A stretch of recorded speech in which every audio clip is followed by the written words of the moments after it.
Las buenas noches y la palabra al licenciado Cristian Castillo. Juan Carlos, buenas noches. Filip, un gran saludo para todos los que nos acompañan en los diferentes medios.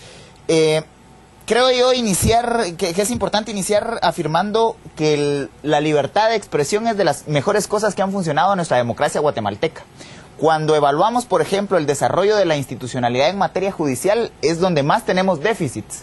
En temas legislativos se ha avanzado algo, pero en libertad de expresión me parece que en Guatemala se ha tenido bastante libertad para diversas corrientes de pensamiento, diversas énfasis en el abordaje periodístico de los temas de país.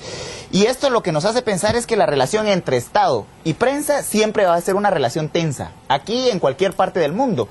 Principalmente porque la libertad de expresión lo que hace es dejar en evidencia los elementos que desde el Estado no se están llevando de la mejor forma. Lo preocupante que planteaba Filip hace un momento es las condiciones en las que se ejerce la profesión del periodismo. En Guatemala se ha venido deteriorando la seguridad no solamente del ciudadano común, de los que andamos en la calle y muchos usan el transporte público, etcétera, sino que también el ejercicio del periodismo se ha convertido en una profesión de alto riesgo. No solamente afectada por los elementos que ya Filip mencionaba de el crimen organizado, etcétera, sino que también el Estado ha venido incrementando el nivel de reacción en contra de los medios de comunicación. Vimos, por ejemplo, el uso de gas pimienta recientemente en un ámbito cerrado en contra de periodistas. Vimos o hemos visto las coberturas mediáticas de eventos importantes como, por ejemplo, la extradición del expresidente Portillo o la captura de Guayo Cano, en donde los periodistas quedaron expuestos a reacciones inclusive agresivas de los aparatos de seguridad. Esto es otro elemento, es un elemento más que viene a deteriorar el ámbito de desarrollo en el cual se ejerce la profesión de periodismo. Acá la reflexión de fondo es: el periodismo en Guatemala ha permitido que se den importantes debates en torno a ejercicios fraudulentos u obscuros del Estado. Debemos recordar, por ejemplo, que van a ser los medios de comunicación los que logran levantar el debate de Puerto Quetzal. Si no, no nos hubiéramos ni enterado. Va a ser la presión de los medios de comunicación la que en alguna medida influye en la aprobación de la ley contra la corrupción, que empezó como ley contra el enriquecimiento ilícito.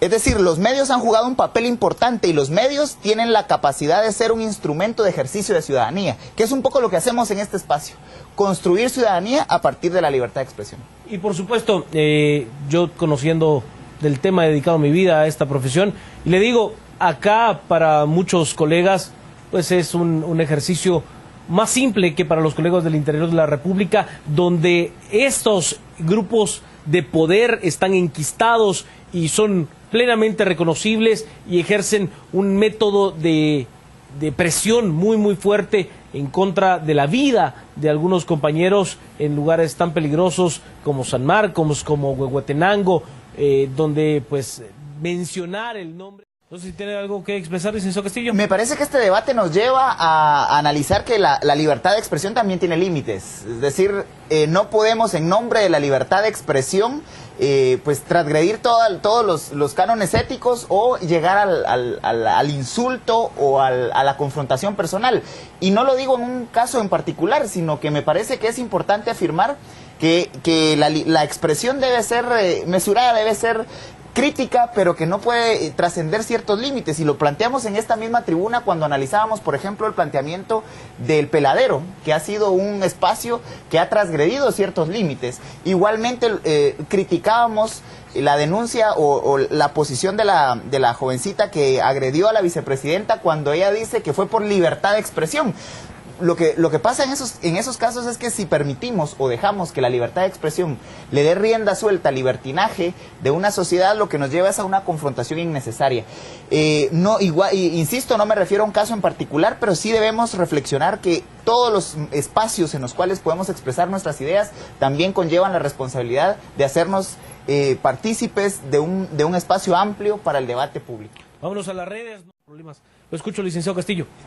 Obviamente el rechazo total al uso de la fuerza del Estado en contra de la ciudadanía y máxima en contra de los jóvenes. Los jóvenes en América Latina han encabezado luchas importantes para la construcción de la democracia, para la construcción de la institucionalidad latinoamericana. Debemos recordar obviamente los muertos en Paraguay en 1999, 7 jóvenes igualmente que defendiendo la democracia dan sus vidas ante la reacción represora del Estado paraguayo. Argentina es otro de los ejemplos de América Latina en donde los jóvenes ofrendaron su vida para fortalecer el Estado, para cambiar la correlación de fuerzas. Ahora Venezuela nos demuestra que es importante que los jóvenes se hagan actores de su historia y que participen, se movilicen, se involucren y al final tomen en sus manos las riendas del país.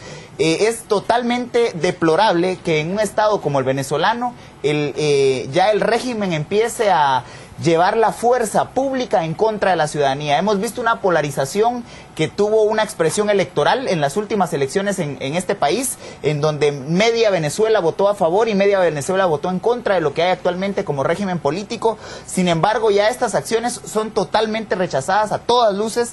Ningún Estado puede usar la fuerza pública para reprimir la protesta, la libertad de expresión, aquí sí, defendiendo intereses colectivos, intereses que pues tienen que ver con la sociedad en su conjunto. Realmente una acción deplorable a todas luces. Vemos cómo esta posición de mordaza a los medios de comunicación viene a afectar nuevamente la libertad de expresión en el continente. Ya lo vimos en otros países cercanos a Venezuela, cómo se utiliza la ley mordaza como un mecanismo para evitar que la comunidad nacional e internacional sepa lo que está sucediendo. La censura, por ejemplo, y la persecución penal que ya Venezuela había impulsado en contra de algunos medios privados de comunicación era deplorable. Sin embargo, lo que está sucediendo en este momento es rechazable desde cualquier punto de vista.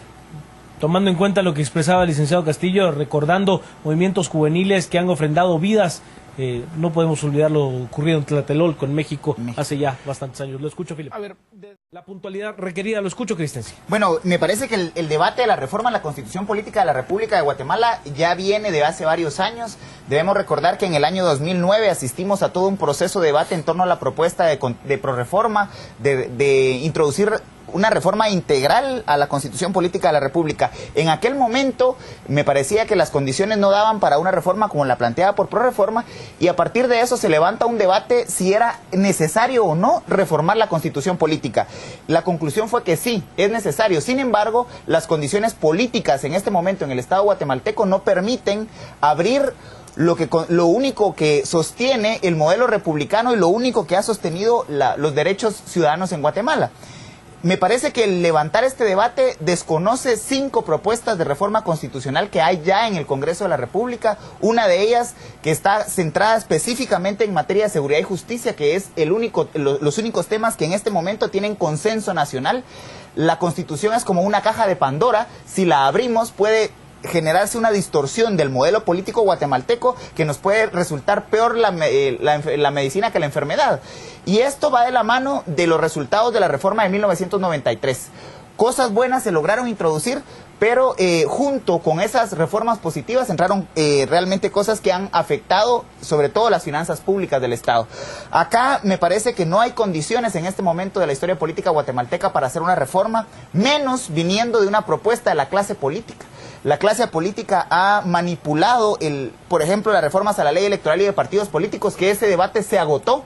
Un debate que igualmente el partido Todos levantó y abanderó en su momento, ahora está totalmente fuera del debate público, y ahora que vengan a levantar el tema del debate de la reforma a la Constitución, me parece que puede en alguna medida ser irresponsable, tomando en cuenta la correlación de fuerzas que hay en el Congreso de la República. Lo escucho, Philip.